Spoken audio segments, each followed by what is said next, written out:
복음이라는 단어를 여러분과 함께 먼저 한번 간단히 되새겨 볼 필요가 있다고 생각합니다. 전체의 주제가 늘 복음 앞에 또 복음을 늘 여러분들이 중심으로 마음에 두시잖아요. 예를 들면 로마서 1장 16절 내가 복음을 부끄러워하지 아니하노니 이 복음은 모든 믿는 자에게 구원을 주시는 하나님의 능력이 됨이라. 먼저는 헬라인에게요, 먼저는 유대인에게요, 그리고 헬라인에게로다. 복음에는 하나님의 의가 나타나서 믿음으로 믿음에 이르게 하나니 기록된 바 오직 의인은 믿음으로 말미암아 살리라 함과 같으니라. 자, 이런 구절에서도 수없이 복음이라는 단어가 나옵니다. 물론 예수님도 만민에게 복음을 증거하러 오셨다. 예수님 자신이 그렇게 이야기하셨고, 가버나움에 가셔서 처음 회당에서 복음을 펼쳐서 이사야서의 예언을 말씀하셨습니다. 유앙겔리온이라는 헬라어 단어를 영어로 굿뉴스, 기쁜 소식, 좋은 소식이라고 번역을 했고, 그것이 한문으로 복복자에다가 소리 음자, 우리 한글로는 복음으로 번역이 되어졌습니다. 원래의 내용이 무엇이냐가 저는 늘 궁금했어요. 복음이라는 게 도대체 수없이 이렇게 성경에 등장하고, 지금도 복음은 모든 믿는 자에게 구원을 주시는 하나님의 능력이 된다. 그러면 그 복음은 무엇을 말하는 걸까? 저는 이렇게 개념을 정의하고 제 특강을 시작하려고 합니다. 한번 저를 따라서 해보세요. 복음은 예수 그리스도의 행하심과 가르침이다. 자, 그걸 내가 여기다 넣어서 읽어볼게요. 복음은 예수 그리스도의 행하심과 가르침이다. 자, 내가 예수 그리스도의 행하심과 가르침을 부끄러워하지 아니하노니 이 예수 그리스도의 행하심과 가르침은 모든 믿는 자에게 구원을 주시는 하나님의 능력이 됩니다. 예수 그리스도의 행하심과 가르침에는 하나님의 의가 나타나서 믿음으로 믿음에 이르게 한다. 제가 미천을 많이 들여서 공부한 거예요. 책과 사람과 시간을 통해서 쏟아 부어가지고 여기까지 와서 제가 개념을 여러분한테 자신 있게 소개할 수 있게 터득한 겁니다. 예수 그리스도의 행하신 일들은 여러분과 저를 살려주시는 생명의 내용입니다. 예수 그리스도께서 어떤 일을 행하셨어요? 하늘 영광 보좌를 버리시고 낮아지셔서 우리 가운데 사람의 몸을 입고 말씀이 육신이 되셨습니다. 예수님이 행하신 첫 번째 일, 땅 위에 사시는 동안 고난당하시고 모욕과 능욕을 오래 참으시고 견디시고 기다리셨습니다. 빨리 쉽게 분노하지 않으시고 모든 것을 견디고 이기고 바라고 참으셨습니다. 예수께서 행하신 일 세 번째, 십자가 위에서 점도 없고 흠도 없는 고결한 보혈을 흘리시고 그 몸을 찢으셔서 우리의 죄값으로 희생 제물이 되어서 하나님 앞에 마지막 단번에 드리는 희생 제사를 바치셨습니다.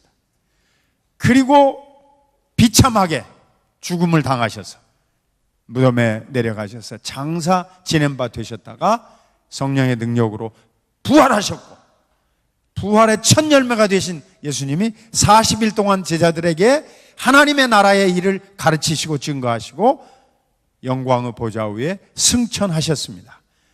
이 모든 것이 다 예수님이 행하신 일입니다. 이것이 다 여러분과 저에게 복음의 내용이에요. 어떤 것을 말하든지 이것은 여러분과 저를 살려주는 생명의 능력이 담겨져 있습니다. 기독교는 가르침, 교훈, 혹은 설명, 혹은 진리에 대한 해설, 이런 종교가 아니에요. 성경이 전해주는 기독교는 예수님의 실천과 행동과 희생이 그 모든 가르침을 완성하는 내용으로 담겨져 있습니다. 그리고 예수님의 공생의 3년 동안 가르치셨어요. 그래서 가르치신 내용이 복음서에 기록이 되어 있고 먼저 예표되어 있는 것이 구약성경이고 그 복음서에 가르치신 내용을 다시 풀어놓은 것이 사도행전 이후의 내용입니다. 그러니까 예수님의 가르치신 내용 무엇을 말하든지 그것은 또한 동시에 복음입니다. 다시 제가 정리해 볼게요. 복음이란 예수 그리스도의 행하신 모든 일, 행하심과 예수님의 가르치신 것이다. 이해가 됐습니까? 네. 복음. 수도 없이 많은 이야기를 하지만 여러분 그 유앙겔리온이라는 말의 내용을 그렇게 우리가 정확하게 알고 아하, 복음의 가장 중심 내용은 예수님의 행하신 일들, 예수님이 우리에게 가르쳐 주신 것을 우리가 깨우친 것이구나. 그것이 우리에게 전달이 된 것이다 라고 하는 것을 먼저 제 결론으로 미리 말하고 갑니다. 시간 끝나기 전에.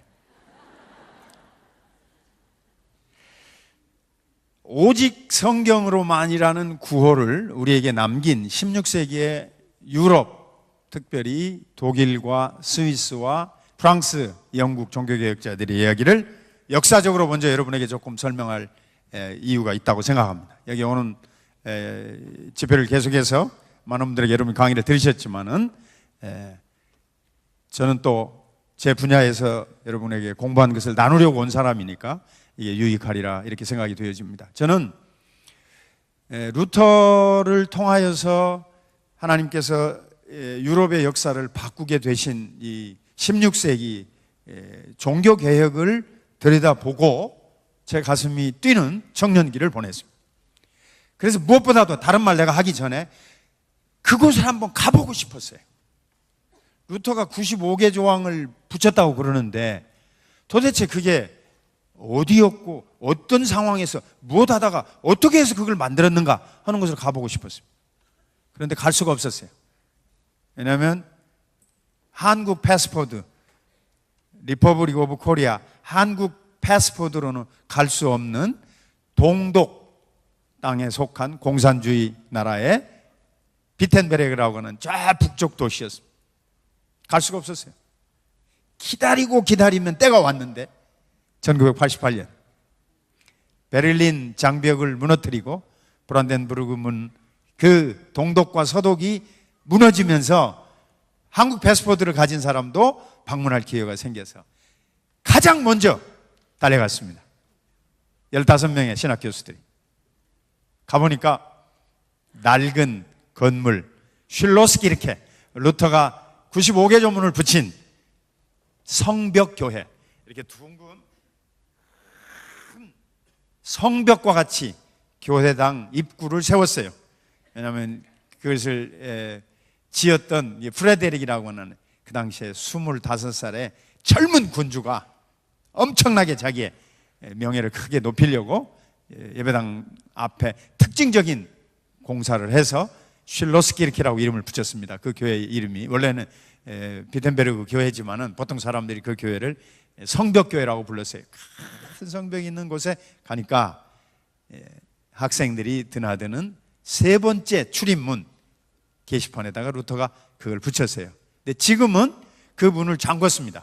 건물 그대로 있고 지금도 사용하고 있는데 그 문은 지금은 잠궜고 그 문에다가 동판으로 크게 새겨서 95개 조항을 그대로 철문으로 막아놨습니다.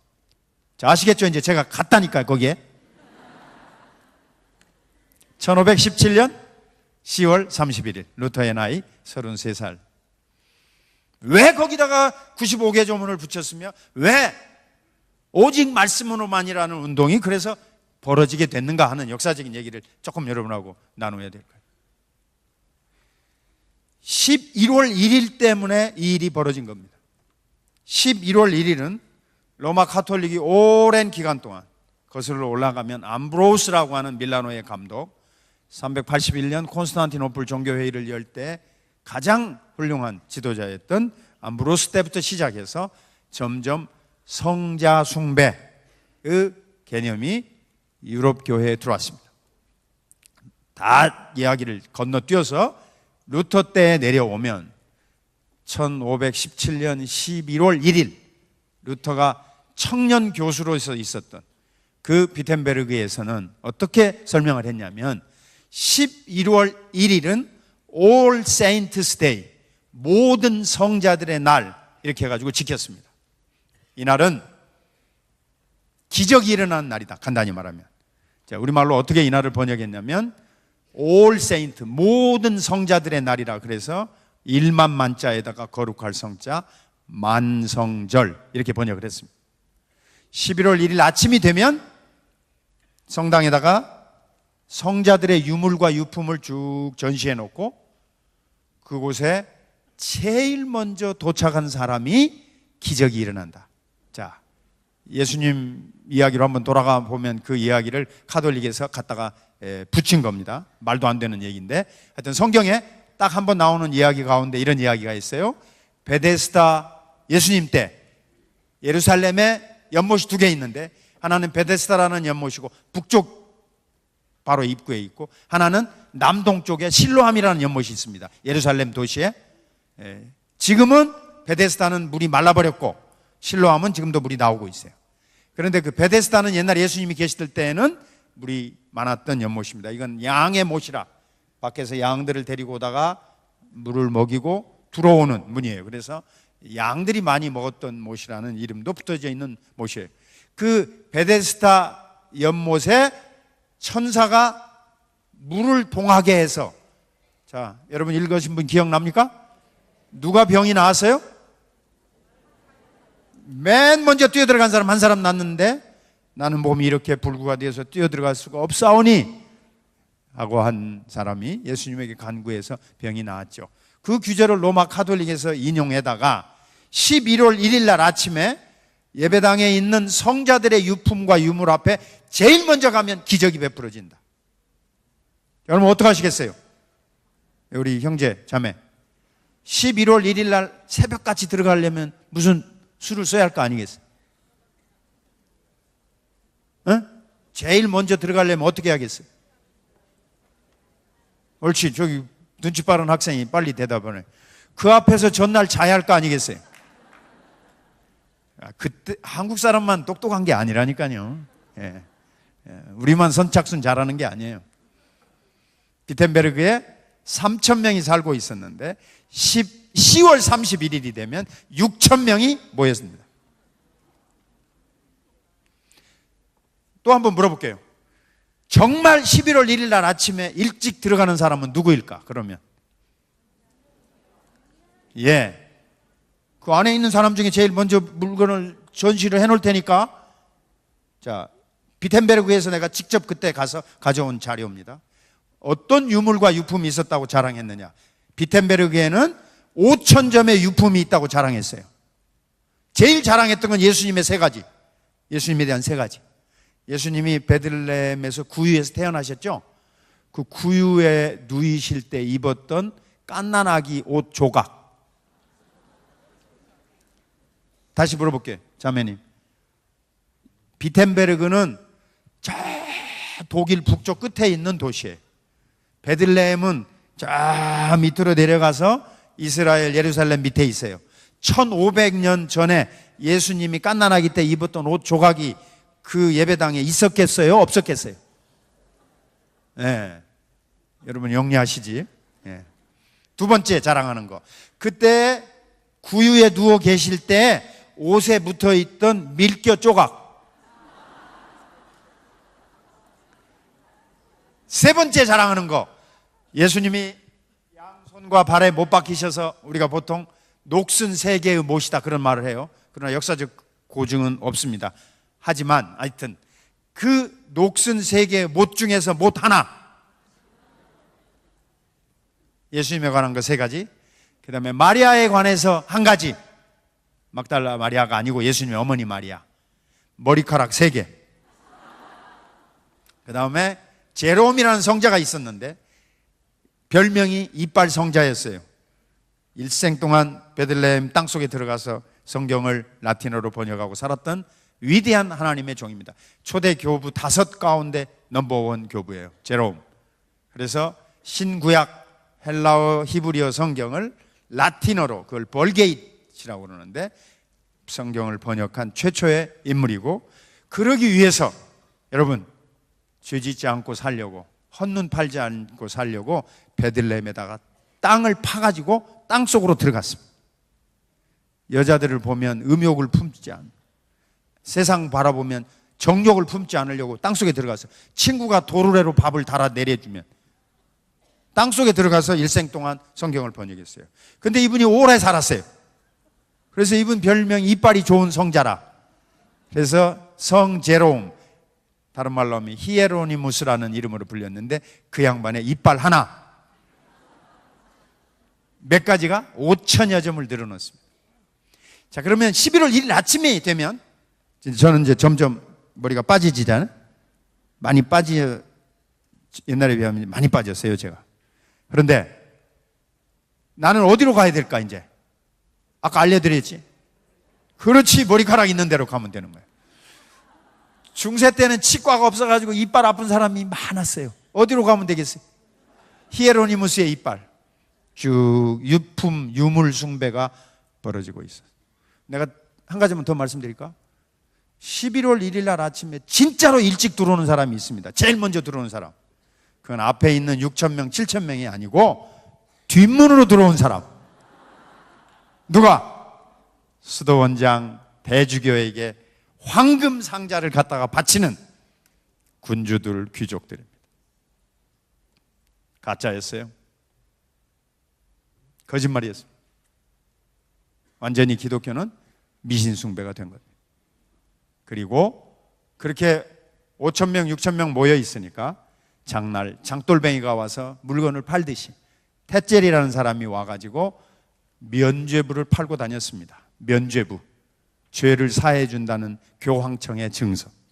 제가 거기 가니까 박물관에 옛날 면죄부 팔았던 거 그대로 다 들어와 있더라고요. 부인할 수 없는 역사적 사실이에요. 돈을 많이 낸 것은 이 종이보다 2배쯤 됩니다. 가운데 칸이 비어가지고 사람 이름을 많이 쓸 수 있어요. 돈을 더 많이 내면 더 큰 것을 살 수 있어요. 자, 루터는 그런 시대에 살았던 사람. 그는 자기 방에 올라가서 이것은 아니야. 이것은 뭔가 잘못된 거야. 이것은 내가 읽었던 성경하고는 다른 거야. 어떻게 사람이 하나님 앞에 용서를 받을 수 있느냐? 1516년, 그러니까 95개 조문을 쓰기 1년 전에 루터는 학생들에게 로마서를 강의하고 있었습니다. 그리고 그는 로마서 1장 17절의 말씀을 95개 조문의 중요한 중심 주제로 삼았어요. 의인은 오직 믿음으로 말미암아 살리라. 오직 믿음으로만 하나님이 우리를 의인으로 인정해 주신다.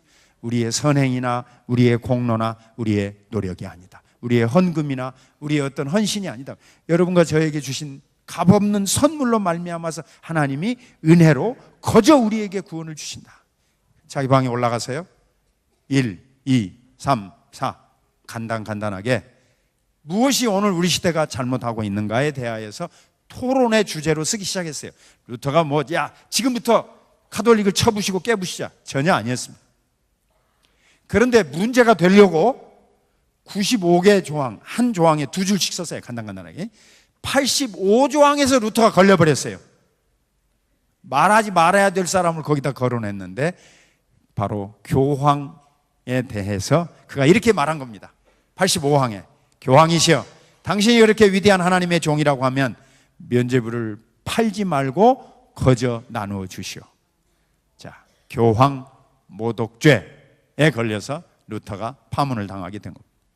가톨릭에서 쫓겨나게 됐어요.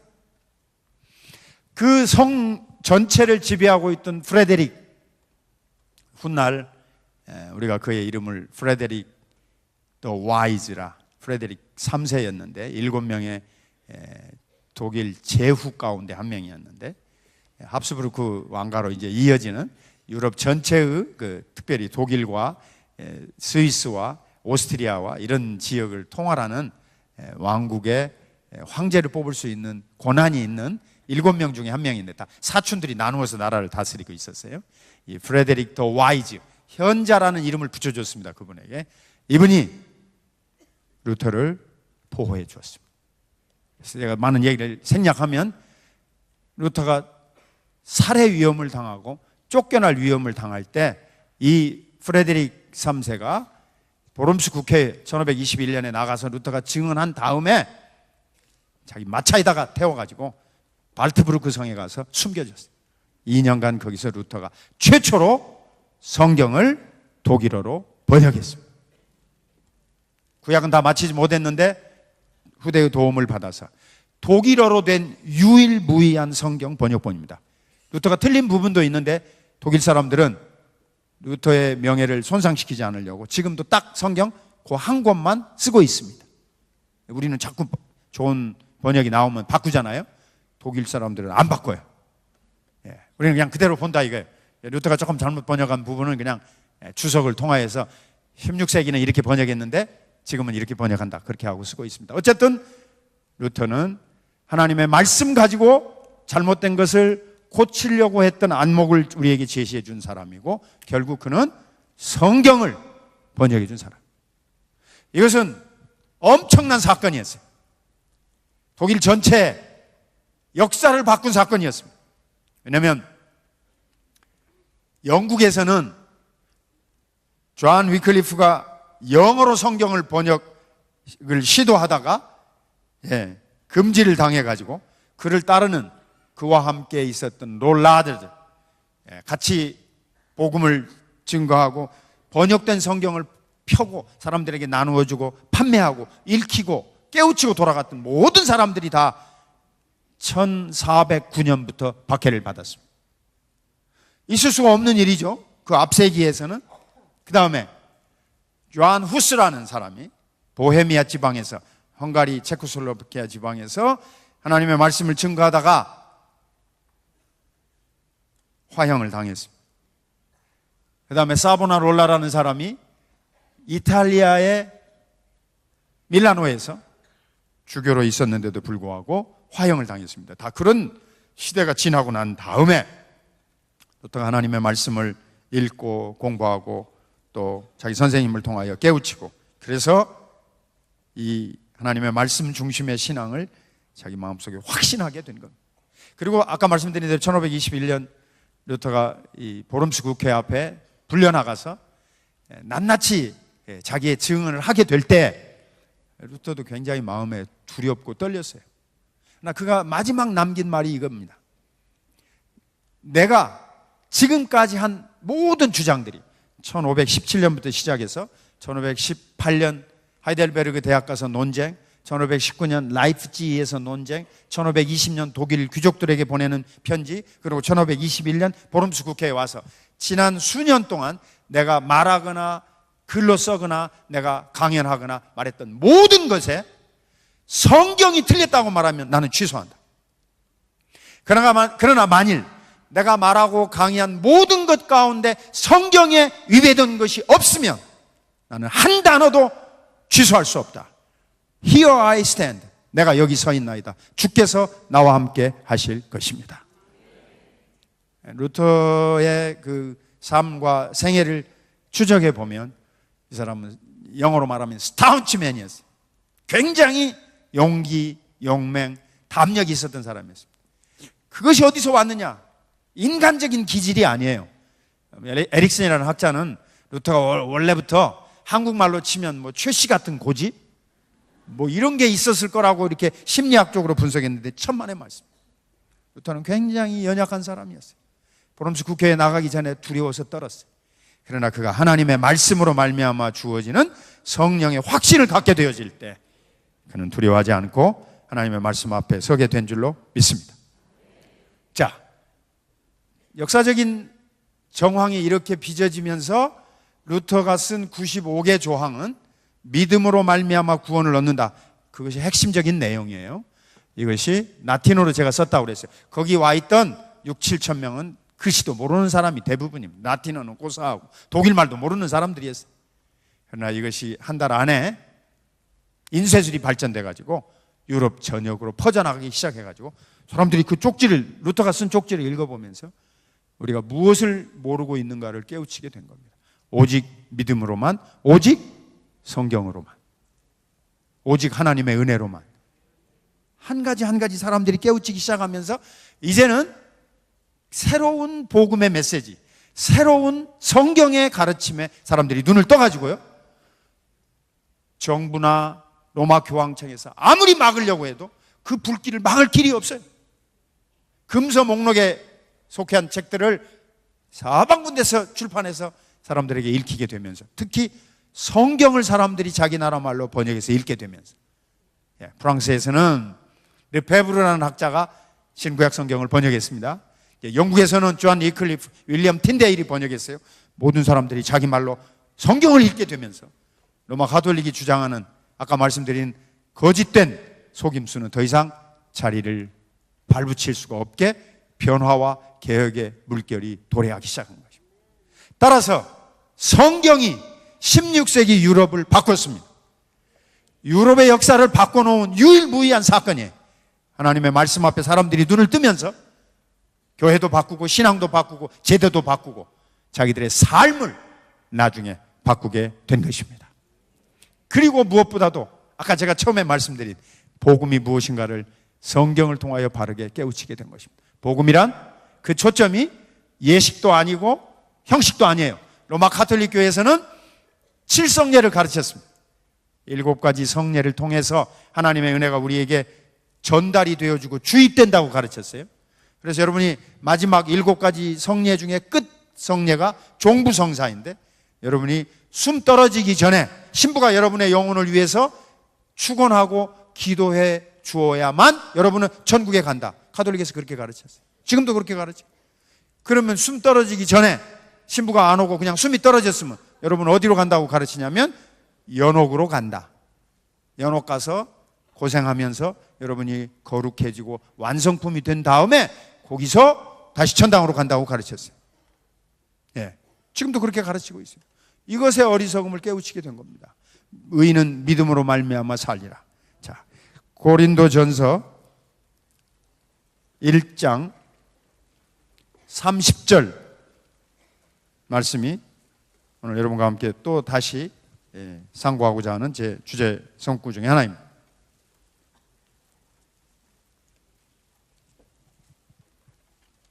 너희는 하나님으로부터 나서 그리스도 예수 안에 있고 예수는 하나님으로부터 나와서, 같이 읽으실까요? 우리에게 지혜와 의로움과 거룩함과 구원함이 되셨어요.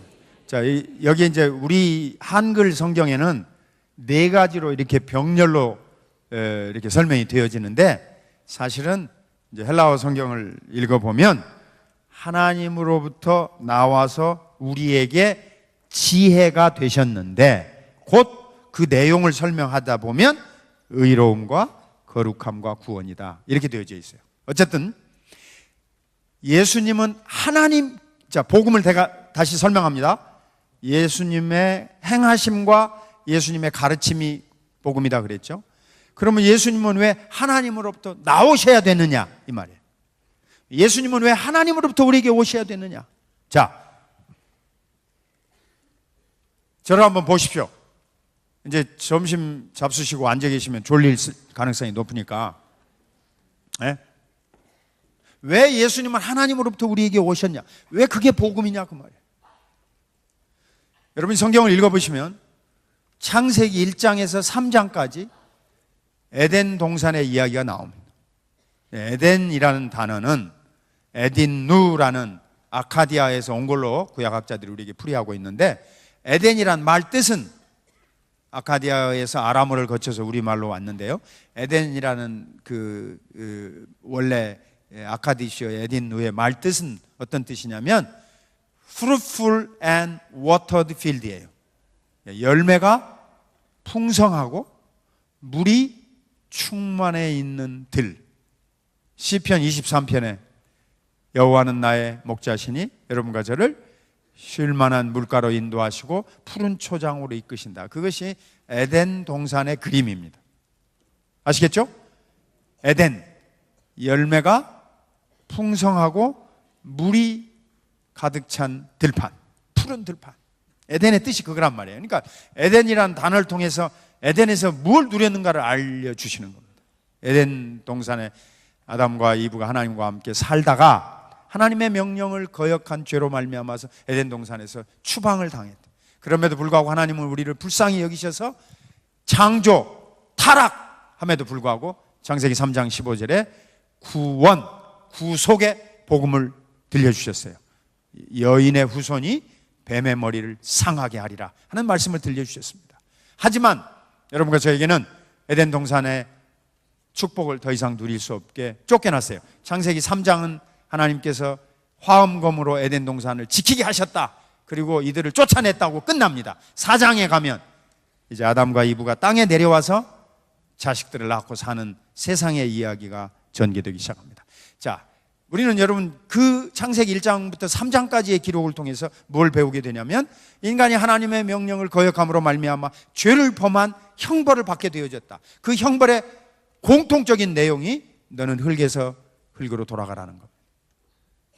죽음 앞에 누구도 이유를 붙일 수 없고 예외가 없어요. 동시에 남자와 여자가 각각 하나씩 벌을 받았습니다. 남자는 이마에 땀을 흘리는 노동을 해야 된다, 그렇게 돼 있죠. 여자는 해산의 고통을. 자, 남자가 벌을 더 받았을까요? 여자가 벌을 더 받았을까요? 이야, 네, 제 아내하고 제가 집에서 늘 논쟁합니다. 나는 남자가 벌을 더 받았다. 예, 3남매 먹여 살리고 처자식 기르느라고 이 땀에 눈물이 안 보이느냐, 이 연사는 그렇게 주장합니다. 자, 우리 집에 있는 아내는 저보고, 여보 허리 좀 주무르시오. 우골 좌골 신경통 3남매 난이라고 나 죽을 고생했으니까. 자, 누가 벌을 더 받았느냐? 똑같이 받았죠? 하나님 공평하셔요. 그런데 여러분 진짜 벌을 잃어버리신다. 제가 성경을 공부한 학자들을 통하여 깨우치게 된 거예요. 진짜 벌은 뭐냐? 에덴 동산에서 하나님과 자연스럽게 교제하며 살았던 것이 단절됐어요. 에덴 동산에서 쫓겨남으로 말미암아서. 큰일 났네 우리 형제. 응? 앞에서부터 지금 기도 속에 들어가면 안 되지. 응? 에덴 동산에서 추방될 때 무엇을 잃어버렸는지 잘 들어보세요. 자, 에덴 동산에서는 아담과 이브가 하나님과 자연스러운 교제를 누렸습니다. 맞죠? 제가 미천을 많이 들여서 배운 단어예요. Natural relationship이니까. 왜요? 아담과 이브는 옷 입지 않고 꽤 할딱 벗고 하나님과 얘기했다고 말이에요. 무슨 짓을 해도 상관이 없었어요. 하나님과 늘 만나고 교통하고 교제했어요. 그게 자연스러운 교제. 이거는 여러분 앞에 이 옷은 어때요? 부자연스러운 겁니다. 부자연스러운 거예요. 이거는 유행 따라 바뀌는 거고 철 따라 바뀌는 거고. 이거 없이 한번 지내봐요. 얼마나 자연스럽습니까?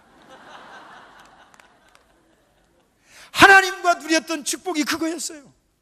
막힘이 없었어요. 하나님과 에덴 동산에서 누렸던 가장 큰 축복은 하나님과 사이에 아무런 가림막이 없이 교제하고 대화한 것이었습니다. 그러나 범죄하자마자 아담과 이브는 숨었습니다.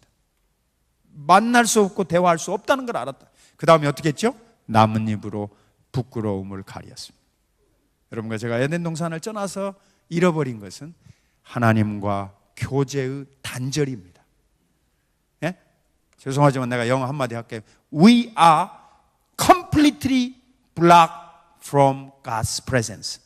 하나님의 임재로부터 여러분과 저는 완전히 차단당한 세계에 떨어져 내려왔어요. 하나님을 볼 수 없고, 하나님 직접 들을 수 없고, 하나님을 만질 수 없고, 하나님을 대면하여 아무 짓도 할 수가 없어요. 왜냐하면 우리는 죄를 가지고 있기 때문에 하나님이 보여줄 수 없습니다.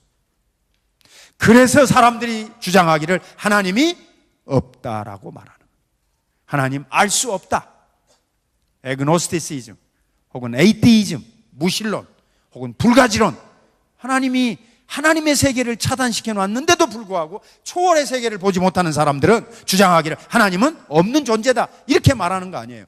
지금 과학적 실증주의, 이거밖에는 믿을 게 없다. 미국에서 조사를 했는데요, 의사들의 97%가 하나님을 믿지 않습니다. 제 아들놈이 의과대학원 다니는데 제가 아들한테 늘 하는 얘기가, 야 이놈아, 너 공부는 잘하지만 그 조그마한 의학 지식 가지고 하나님 전체를 재단하려고 하는 엉터리 같은 학문에 빠지지 말라. 인간의 의학 한 부분 네가 공부한 건 맞아. 그러나 그 학문 가지고 네가 전능하신 하나님을 있다 없다 말할 수 있어? 그리고 제가 제 아들한테 막 사정을 합니다. 야, 하나님 믿어야 한다. 예수님 믿지? 내가 그래도 목사 아들인데 아버지 체면 봐서 교회 나가잖아요. 제 가슴이 어떤 때는 안타까울 때가 있어요. 그게 오늘날 사람들이 가지고 있는 지식적인 결과예요. 안 믿으려고 그러고 안 보이니까 없다고 주장하는 겁니다. 하나님과 단절됐어요. 어떻게 그 하나님과 사이에 다시 관계를 맺겠습니까? 하늘로부터 예수님이 오시지 않으면 여러분과 제가 하늘로 돌아가는 길을 열어놓을 분이 없습니다. 예수님은 하늘로부터 우리에게 오신 길입니다. 예수님이 뭐라고 그랬어요? 나는 길이다. 예수님이 나는 진리다. 나는 생명이다. 저는 인제사 깨달았어요. 아하, 왜 길이라고 얘기하셨느냐고. 예, 길이란 말은 수단, 방법 그런 뜻인데, 예수님이 무슨 부자 되는 길, 예수님이 무슨 출세하는 길, 예수님이 무슨 이 세상에서 여러분과 제가 잘 먹고 잘 사는 길, 물론 그것이 필요 없다는 게 아니에요. 그러나 여러분, 아무리 많은 재산을 가져도, 아무리 높은 권세와 명예와 이 세상의 모든 것을 가져도요, 인간은 만족이 없고 공허합니다. 하나님과의 교제가 없기 때문에, 하나님과 소통하지 않기 때문에, 하나님과 만남이 없는 인간은 마음속에 고통과 공허함을 느끼게 되어 있어요. 그래서 하나님으로부터 단절되어 있는 인간은 할 수 없이 절망하며 좌절하며 마음속에 우울증을 느끼지 않을 수가 없게 되어 있어요.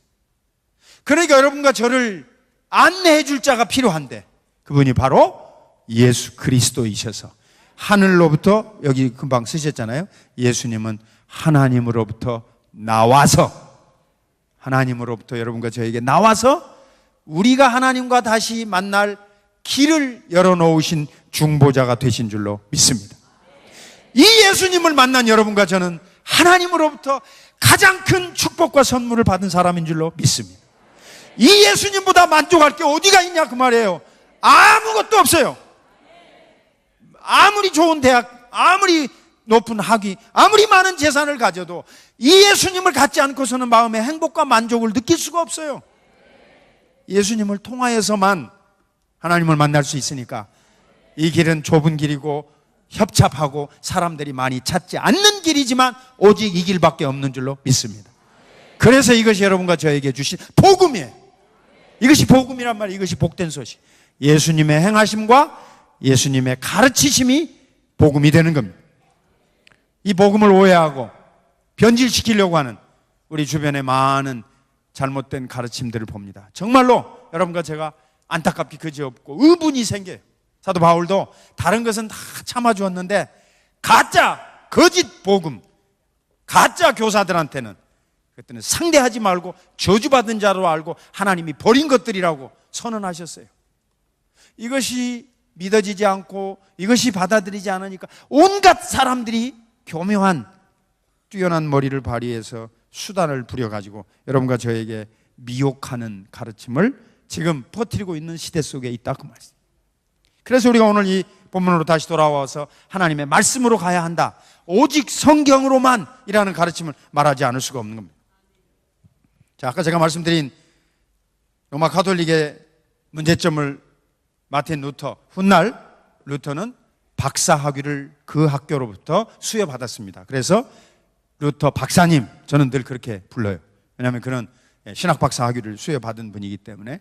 루터가 당대 이런 깨우침과 가르침을 강하게 문서에 남기고 성경 해석에 남겨서 여러분과 제가 도움을 받게 됐는데요. 루터 박사님은 말이 많으신 분이었어요. 그래서 예를 들면 창세기가 50권으로 돼 있잖아요. 그럼 창세기, 예를 들면 창세기 이게 이제 성경 한 권인데 그 중에 맨 앞부분에 나오는 한 이만큼이 창세기에 해당하는 거잖아요. 그런데 요 나머지 이만큼, 이 오른쪽에 이만큼이나 여기에 대해서 해설을 써놓으셨어요. 네. 그러니까 우리한테 잘 못 알아들을까 봐서 헛얘기 또 하시고 해가지고 길고 지루하게 많이 남기셨어요. 어쨌든 루터 박사님이 남긴 루터스 웍, 루터의 저작전집, 이렇게 큰 책으로 110권이 나왔는데 아직도 끝나지 않았습니다. 부잣집 아들로 태어나서 광산업을 하는, 그래서 에르프르트에 있는 법과대학원을 갔다가 길을 지나가는 가운데 하늘로부터 큰 어려운 일이 발생했어요. 갑자기 하늘이 캄캄해지면서 우르릉 쾅쾅 하고 낙뢰가 쳤어요. 그러면서 번개가 팍 쳐가지고 큰 나무를 그냥 팍 하면서 뿌직하고 나무가 찢어졌는데, 그 나무가 떨어지면서 길을 가고 있던 자기 친구가 맞아가지고 그 자리에서 즉사를 했어요. 이제 안 졸리는? 네.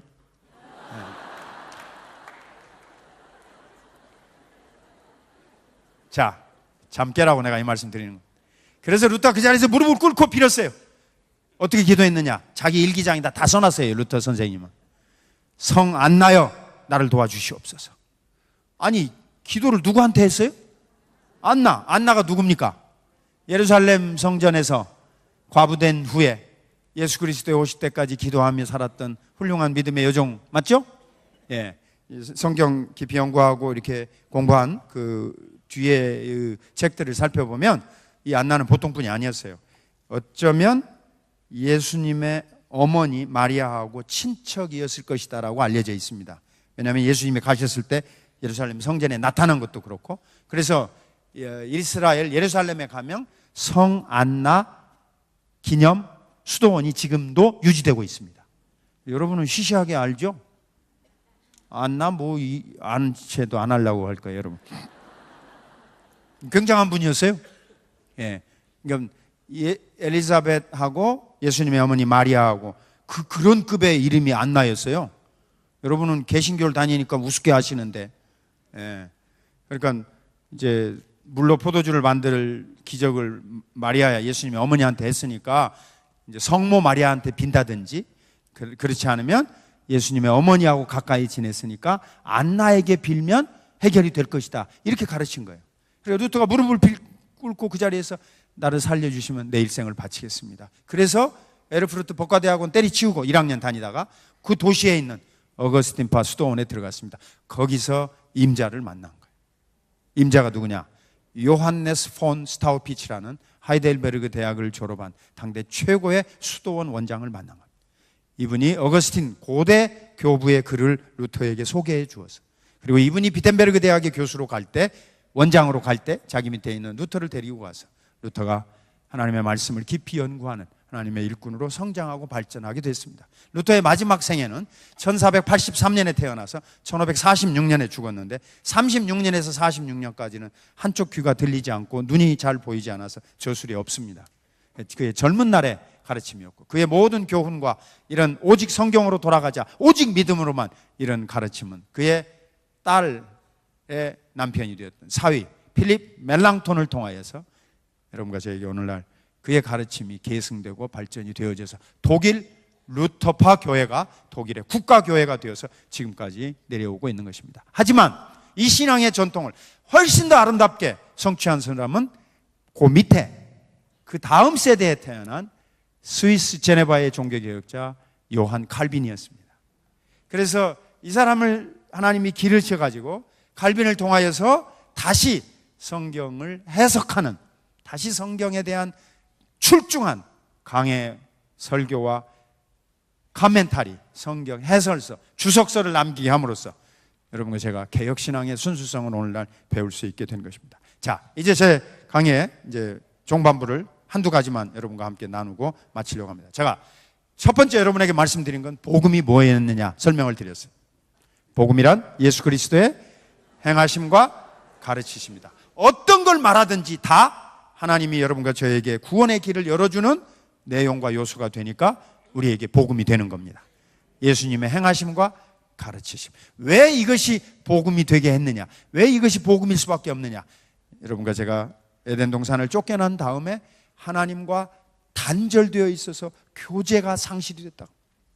상실한 인간에게 그리스도께서 우리에게 찾아오신 것, 우리에게 다시 길을 열어주신 것, 그것을 들으면 여러분과 저에게 생명이 주어지니까 이것이 바로 복음이다.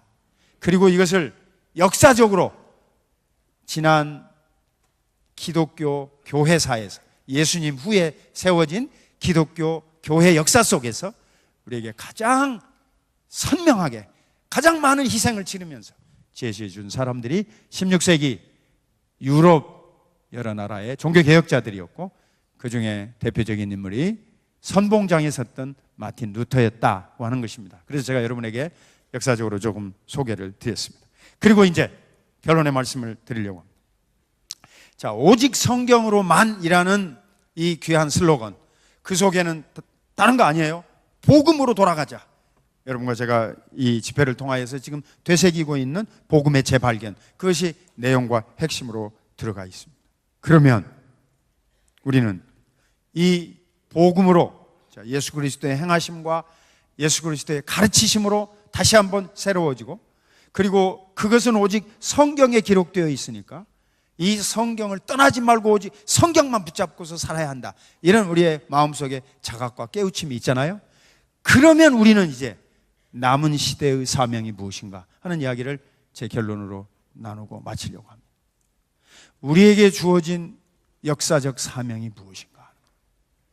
이 시대 하나님 여러분과 저를 지금 가장 번영할 때 한국 땅에 태어나게 하시고, 그리고 여기서 우리를 살아가게 하시고, 지금 교회와 또 하나님 나라의 일꾼으로 이렇게 아름답게 우리를 여기다 불러놓으셨어요. 자, 그러면 앞에 나오는 이런 귀한 진리와 신앙의 유산들을 물려받은 우리로서는 우리에게 남은 과제와 사명을 어떻게 완수해야 되느냐 하는 중요한 임무가 주어져 있다. 자, 제가 이렇게 한번 얘기를 드려볼게요. 제가 가르치고 있는 신학대학원에 아시아 여러 나라와 아프리카 여러 나라에서 유학을 온 학생이 굉장히 많습니다. 200명 정도 돼요. 그러니까 한국 학생이 그 정도 숫자인데 외국 학생이 200명이면 많은 거 아니에요. 한국 학생은 물론 좀 더 많지만. 그래서 제가 이제 아프리카에서 오는 학생한테 물어봤어요. 야, 너 어떻게 해서 한국을 알고 한국으로 유학을 왔느냐? 아프리카, 케냐, 에티오피아, 나이지리아 이런 나라에서 많이 유학으로 왔어요. 영어도 곧잘 한다고요, 그 학생들이요. 그래서 어떻게 해서 네가 한국에 왔느냐? 그랬더니 만약에 조금만 장학금을 더 주면 우리 친구들 전부 다 한국으로 오고 싶어 할 정도로 한국 넘버원이라 이거예요. 자, 미얀마에서 온 학생을 붙잡고 내가 물어봤어요. 너희 나라에서 한국을 어떻게 아느냐? 그랬더니 그 드라마 봤고 K-팝 가수들 봤고 다 봤는데, 그러면서 자기 어떤 목사님이 설명하기를 한국의 기독교가 세계에 가장 열심이고 열정이다. 그러면 너 말고 또 많이 유학을 오고 싶어 하느냐? Yes, 프로페서. 얼마든지 한국에 가고 싶다. 얼마든지 한국에 오고 싶어 하는 학생이 많다. 그리고 제가 이제 조사를 해봤습니다. 주변에 다른 학교들이나 모든 걸. 이제 외국인 학생들은요, 저희 대한민국 정부에서 인가한 각 대학과 대학원에 정원외 입학을 허용해 줍니다. 그러니까 그 학생들 얼마든지 받아도 되는 거예요. 공부만 제대로 가르치고 있으면. 그런데 이 학생들이 전부 다 지금 어디서 사냐면 한국에서 살면서 먹고 살아요. 안산, 반월, 구로공단 며칠간 공부하고 며칠간 다 일해요. 그리고 얼마 받냐? 1시간에 5,000원. 예, 어떤 자매들은 식당 가서 일하니까 조금 더 벌고. 근데 한 명도 예외 없이 다 여기서 아르바이트하고, 우리는 수업료를 절반밖에 안 받아요, 외국 학생은. 그러니까 조금 돈 내고 또 몇 명이서 방 모아가지고 산다고 말이죠. 내가 무슨 말씀을 드리려고 하냐면, 한국에 와서 공부하고 싶어하는 전 세계의 젊은이들이 1억 2천 명입니다. 1억 2천만 명. 놀라셨죠? 그동안에는 선교하려고 전도하려고 사방군데 우리 선교사님들 파송하며 돌아다니며 애를 썼는데, 이제는 조금만 눈을 크게 뜨면 몰려 들어오는 외국인들이 한국 땅에 와서 여러분과 저의 신앙과 문화와 기도를 배우게 됐다 그 말씀. 아시겠죠? 이게 보통 일이냐 그 말이에요. 그러니까 K-팝 유명해진 거 잘했고, 그 또 이상한 사람 나와서 이렇게 춤추고 그거 작년에 유명했잖아요. 그거 잘한 거예요. 그거와 함께 더불어서 기독교인들의 마음속에 신앙과 믿음을 한국 가서 배우자고 돼 있다. 그런데 문제는 지금 우리가 물려줄, 나눠줄 믿음과 신앙의 준비가 안 돼 있다. 이게 보통 큰일이 아니에요. 그래서 제가 마지막 여러분에게 이 말씀을 꼭 드리려고 해요. 우리 한국은요, 꼭 제가 드리고 싶은 말씀입니다. 한국은 산업화를 거쳐서, 민주화를 거쳐서 오늘날 선진국의 대열에 세계 10대 경제 부국에 이르렀다고 말하고 있습니다. 이 말은 맞는 말이에요, 어느 부분. 그러나 전부는 아닙니다. 한국이 여러분과 제가 같이 이렇게 잘 살게 된 오늘날의 배경에 있기까지는 이 땅에 와서 눈물 흘리고 목숨을 바친 기독교 선교의 복음이 있었기 때문인 줄로 믿습니다. 아니, 어느 대통령이 잘해서 이렇게 잘 살게 됐다고 자꾸 요즘에 말씀하시는데, 그 말도 내가 부정하려고 하는 건 아니에요. 훌륭한 지도자들과 훌륭한 어떤 나라의 앞선 리더들이 있었으면 그들이 어디서 배웠습니까?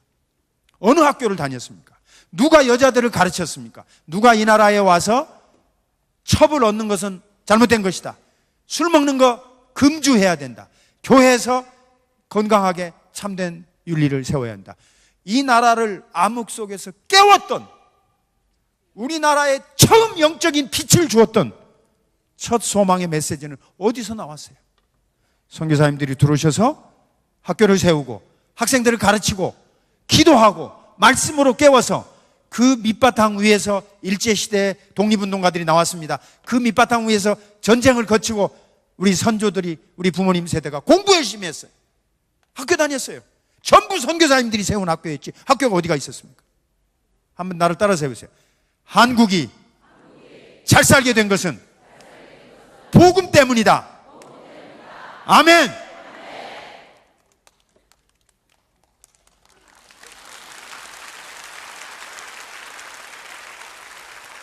역사적 사실이에요. 맨 처음에 알렌 선교사하고 여러분이 드라마에서 보신 것처럼 광해원 세우고 오늘날 연세대 세브란스 병원으로 발전된 의학을 처음으로 가지고 온 분들이 선교사님들이었어요. 헤론 선교사님, 알렌 선교사님.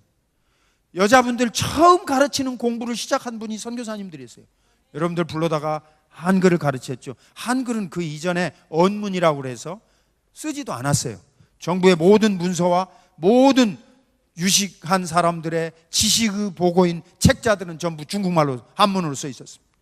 그것을, 성경을 한국말로 번역해 주신 분이 선교사님들이고, 성경이 한글로 번역이 되어서 한글이 살아난 거예요.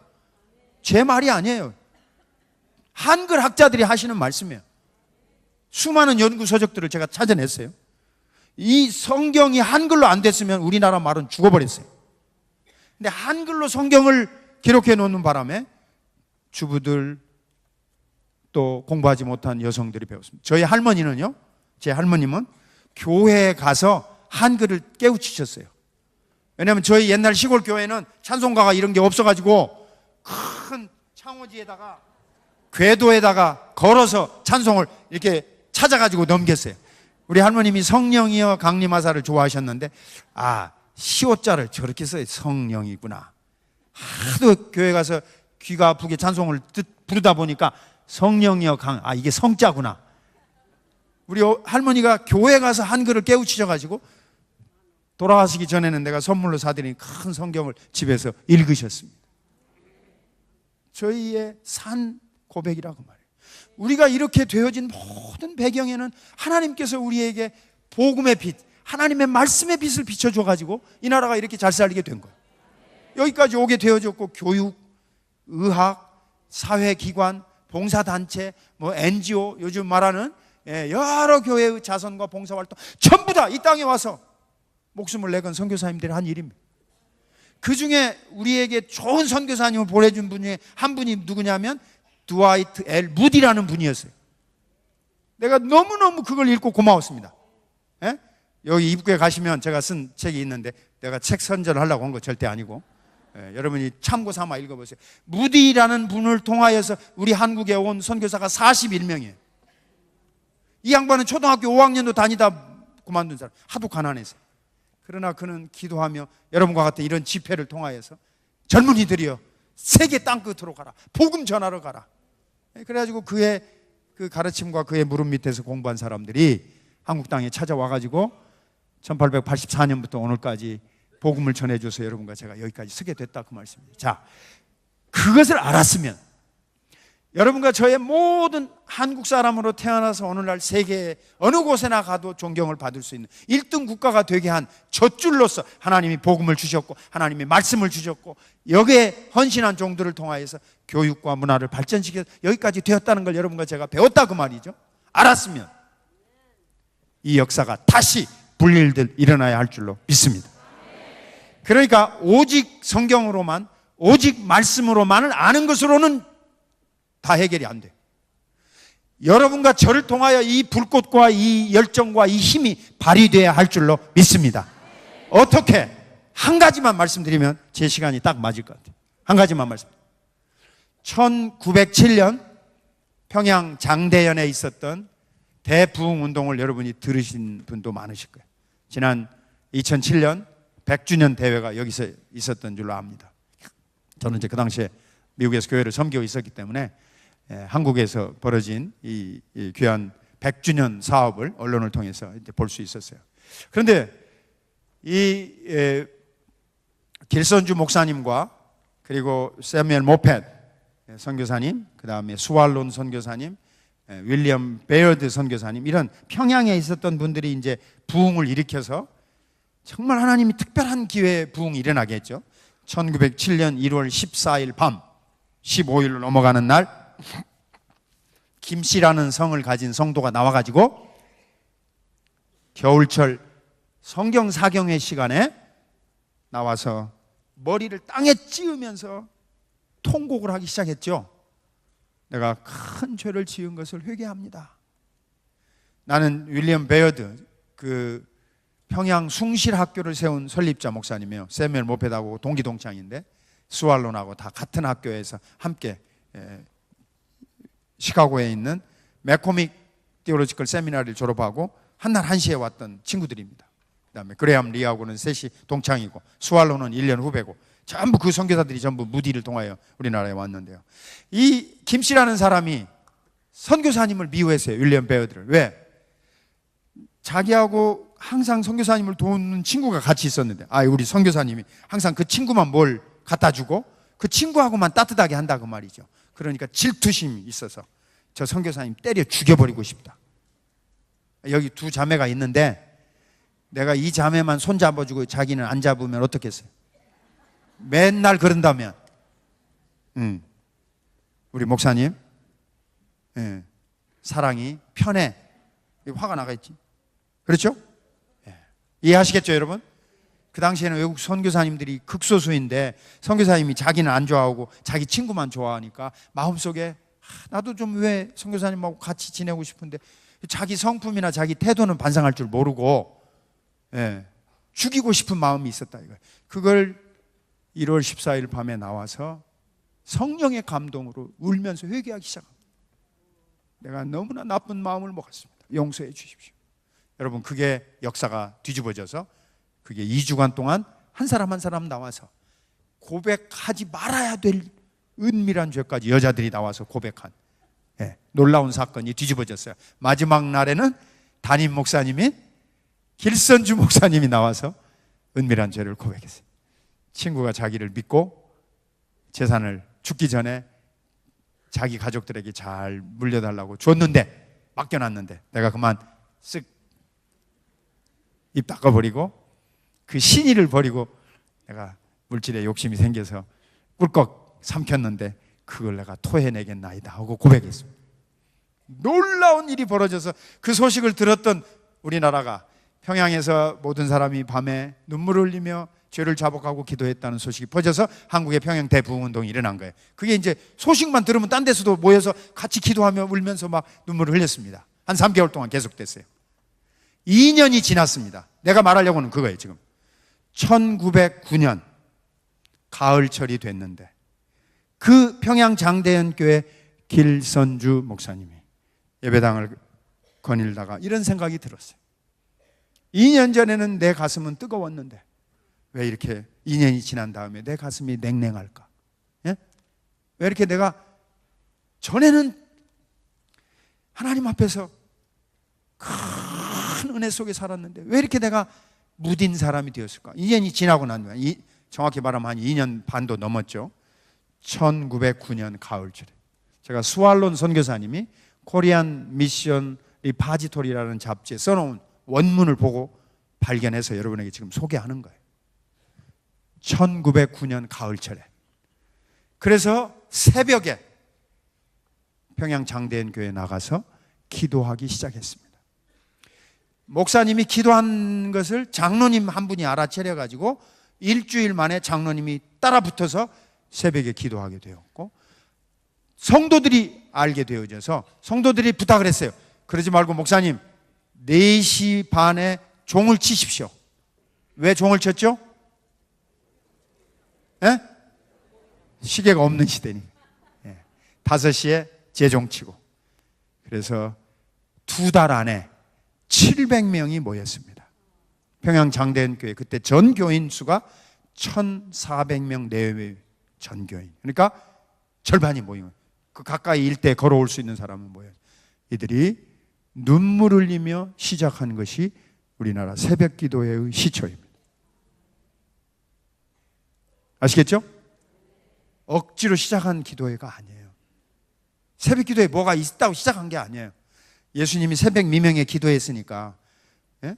그것을 장대현 교회에서 길선주 목사님이 느꼈겠지만은 목사님 자신은 굳어버린 내 신앙을 하나님께서 다시 회복시켜 주시고 다시 부흥을 주시옵소서라는 눈물 어린 간구를 드리기 시작했는데, 그 눈물이 번지기 시작해서요, 그냥 모인 게 아니고 그들이 1909년 가을철에 뜨거운 기도를 올리게 된 겁니다. 수알론 선교사가 거기에 그렇게 써놨어요. 뭐라고 써놨냐면, If you have same problem in your church, 여러분 교회에도 똑같은 문제가 생기거든, We recommend to practice this methodology. 여러분들에게 이 방법대로 그대로 해주기를 우리는 추천한다. 선교사님들이 나중에 길선주 목사님한테 새벽기도 운동을 배워가지고 선교사님도 모이기 시작한 거예요. 자, 무슨 말을 하려고 하는지 이제 짐작하시겠죠. 예. 여러분과 제가 우리 조국을 놓고 하나님 앞에 눈물 어린 기도를 올림으로 말미암아 하나님이 우리나라를 다시 축복해 주실 줄로 믿습니다. 하나님께서 1910년에 우리나라 주권이 일본에 넘어가 버렸어요. 그러나 1909년 가을철 평양의 성도들은 눈물 흘리면서 하나님 앞에 모였습니다. 하나님, 이 나라와 이 민족을 살려주십시오. 나라도 빼앗기고 우리는 소망이 없습니다. 그러나 그들은 모여서요, 복음 전도자가 되겠고 복음대로 살고 복음의 열정으로 남은 생애를 살겠습니다 하고 가가오 전도하기 시작해서 그 당시에 100만 명 전도 운동을 시작했습니다. 우리나라의 기독교 인구가 14만 정도로 통계가 잡히던 시대, 10배가 넘는 복음 전도 운동을 전개하기로 작정했습니다.